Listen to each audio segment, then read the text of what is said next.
Welcome to Green Biz Studio. I'm Katie Fehrenbacher, Senior Writer and Analyst covering transportation for Green Biz. And I'm speaking with Margaret Cederoth. She's the Director of Planning and Sustainability at California's HighSpeed Rail. Hi, Margaret. Hello, Katie. Great to have you.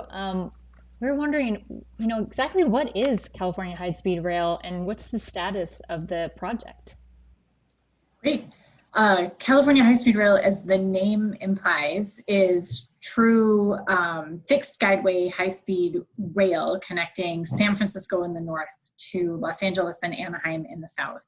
It'll be on its own dedicated right-of-way, and it will enable Californians to travel at speeds of over 200 miles an hour and complete their journey between San Francisco and Southern California in under 3 hours, which is a dramatic change in the nature of ground-based transportation in the state of California.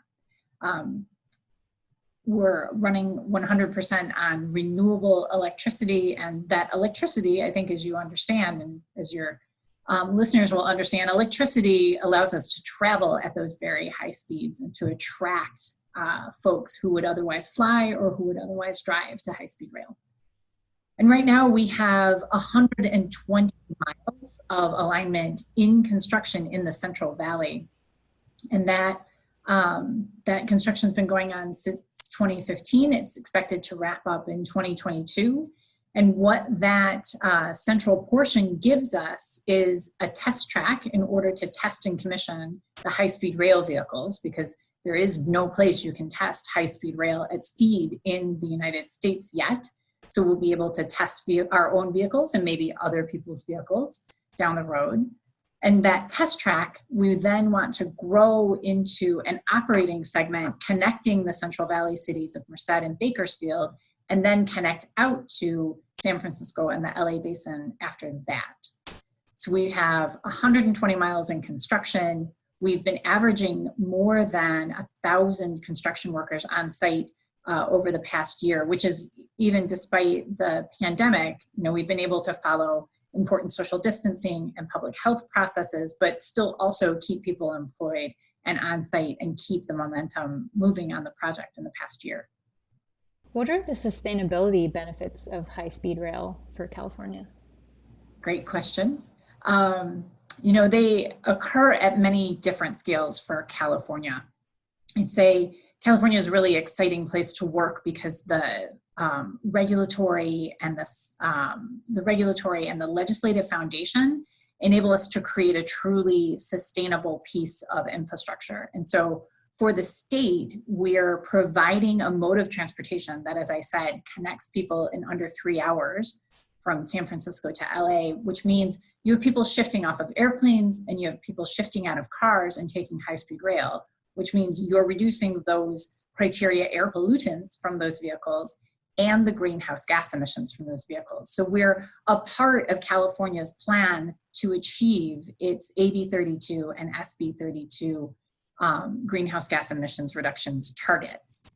Then at the same time, the state of California voted on high-speed rail in 2008, voted for bonds to fund the project. And you can see when you look at the Prop 1A, which was our bond act, how much sustainability was a part of the decision-making. People wanted to achieve sustainable development for California without sacrificing environmental quality.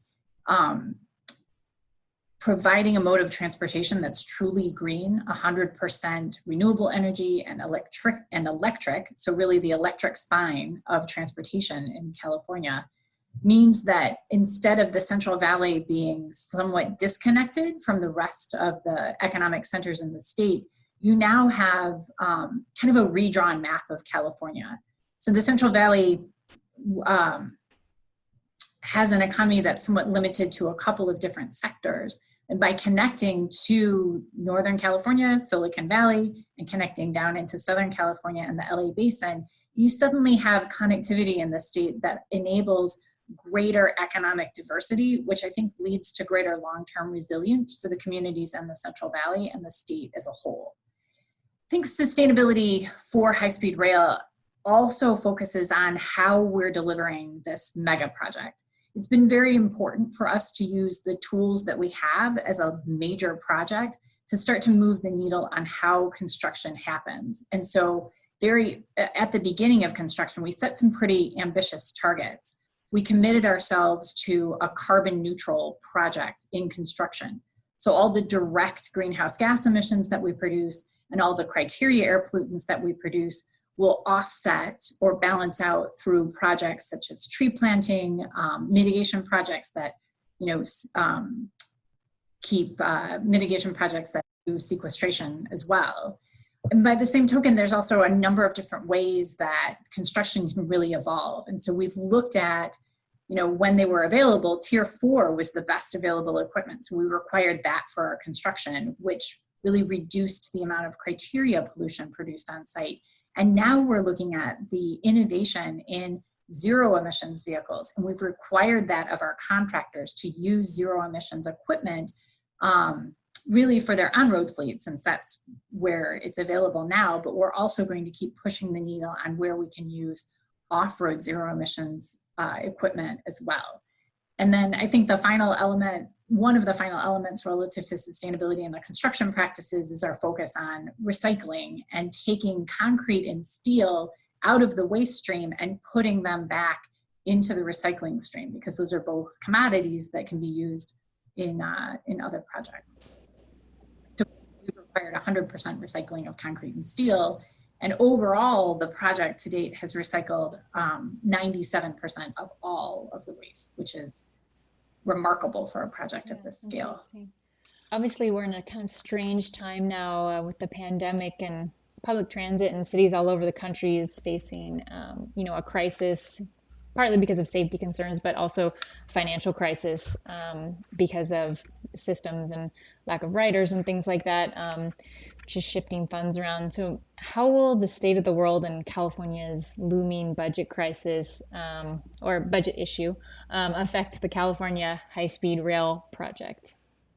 It's a very important question. And the authority was in the process of finalizing its business plan when the pandemic hit. And we hit pause on that plan so that our financial analysts and program analysts could take a very considered look at the risks introduced relative to COVID-19. I would say in the long term, our communities depend upon transit and public transportation. And I think that is still going to be an important part of our mobility tools for cities and regions. And so high-speed rail is still an incredibly important part of California's transportation tool chest. In terms of funding, we received 25% of the cap and trade funds, and that auction was very low in May. It recovered in August, but the long-term prognosis is a little bit uncertain. And so we're taking stock of what that might mean in terms of project delivery. What will it take to complete the current section of the California high-speed rail project? So basically, what are the next steps? Sure. So the next steps are, first and foremost, getting our business plan done and adopted by our board in December. And then after that, we have a very important part of delivery in process right now. We have a track and systems procurement. And so we've been building civil infrastructure, which I've described, and now we'll be procuring the track and the systems that go on top of that to really make it a rail system. So that will take place in spring of 2021, which is a very exciting next step. In addition to that, by the end of 2022, we'll have completed environmental clearance for the entirety of the phase 1 system between San Francisco and Los Angeles.